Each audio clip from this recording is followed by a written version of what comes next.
Magandang araw mga peeps! Magluluto ako ngayon ng kimchi stew. Ayan, kung mahilig ka ng Korean food, try mo to. Spicy soup. Dito sa video na to, first time ko siyang niluto. Ayan, first ko ang ginawa is nilagay ko yung binili kong kimchi. Mga 250 grams yan. Tapos, naisipan kong dagdagan lang siya ng cabbage. Kasi para ka ako magiging solid yung pagka-kimchi kung hindi ko hahaluan ng cabbage. Ayan, pagkatapos, ipinaibabaw ko lang yung mga maninipis na pork. Tapos, yung in-slice ko na labanos, ayan, yung super nipis lang, inibabaw ko na din dyan. Ayan, dito, sinama ko talaga yung labanos, pero sa original na pagluluto, pinapakaluan lang talaga nila yon. Ayun, tapos, nilagay ko na yung aking onions, tsaka spring onions. Pero mas okay sana kung scallions yung ilalagay mo, yung mas malalaking puno ng sibuyas. Tapos, nilagyan ko ng asin at saka sugar sa ibabaw.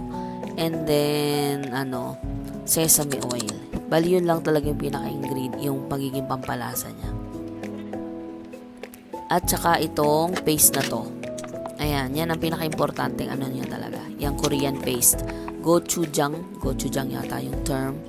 Ayan, siya, manamis-namis na spicy. Ganon. Yan, ihalo-halo lang yan kahit sa ibabaw lang muna siya kasi magmi-mix naman siya pag pinakuluan lang. Tapos nilagyan ko lang yan ng mga 2 cups ng water. Ayan, ganyan lang muna siya. Tapos tatakpan natin siya, pakukuluan lang hanggang sa mag-incorporate na yung lasa niya.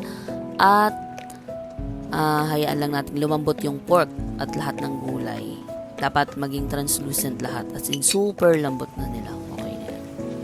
Ayan, pag okay na siya, lalagyan na natin siya ng soft tofu sa ibabaw. Ayan.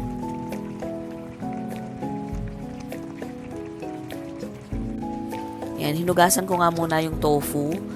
Tapos, hiniwa-hiwa ko lang ng maninipis. Saka ko na siya inilagay sa ibabaw. And then, pinakuluan ko ulit siya ng mga 15 minutes bago ko siya pinatay yung apoy. Ayun, ganun lang siya. Tikman mo lang na mabuti yung dapat medyo matamis-tamis, na may konting alat, at spicy. Ganun yung magiging lasa niya.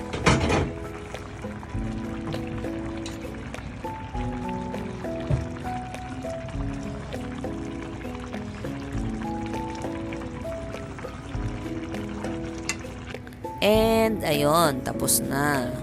Ayan, nilagyan ko lang ng garnishing yan na spring onion sa ibabaw. Ayan, ready na siya. Thank you for watching. Bye!